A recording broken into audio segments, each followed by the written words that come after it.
വൻമരങ്ങൾ പോലെ ഉയർന്ന് വളർന്ന് പടർന്ന് പന്തലിച്ചു നിന്നവരും അധികാരവും സ്വാധീനവും ശക്തിയും പ്രശസ്തിയുമുള്ളവരും ഒരു നിമിഷം കൊണ്ട് നിലംപതിക്കുന്നത് കാണുമ്പോൾ നമ്മുടെ പ്രതികരണം പല വിധത്തിലായിരിക്കും.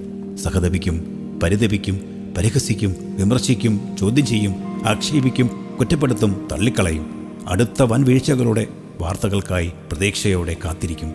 നമ്മൾ വീഴുന്നതുവരെ ഒരു വീഴ്ചയും നമ്മെ ബാധിക്കുകയില്ല. എന്നാൽ വേദപുസ്തകം നൽകുന്നത് മുന്നറിയിപ്പാണ്. നിൽക്കുന്നു എന്ന് കരുതുന്നവൻ വീഴാതെ നോക്കട്ടെ. പശ്ചാത്തപിക്കുന്നില്ലെങ്കിൽ നിങ്ങളും അതുപോലെ നശിക്കും. ഉയർച്ചകളേക്കാൾ വീഴ്ചകളാണ് പലപ്പോഴും വിലയിരുത്തപ്പെടുന്നതും ചർച്ച ചെയ്യപ്പെടുന്നതും. എല്ലാ വീഴ്ചകൾക്കും കാരണം ചെയ്യേണ്ട കാര്യങ്ങൾ ചെയ്യാതിരിക്കുന്നതോ ചെയ്യാൻ പാടില്ലാത്ത കാര്യങ്ങൾ ചെയ്യുന്നതോ ആണ്. എന്നാൽ വീണുപോയി എന്നുള്ളത് വലിയ കുറ്റമായിട്ടൊന്നും ദൈവം കാണുന്നില്ല. അതൊരു അവസാനമായിട്ടും പരിഗണിക്കപ്പെടുന്നില്ല.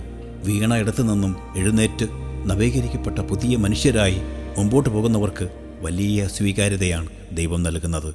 സ്നേഹത്തണലിൻ മാറോടണയാൻ ഞാൻ എത്ര വൈകി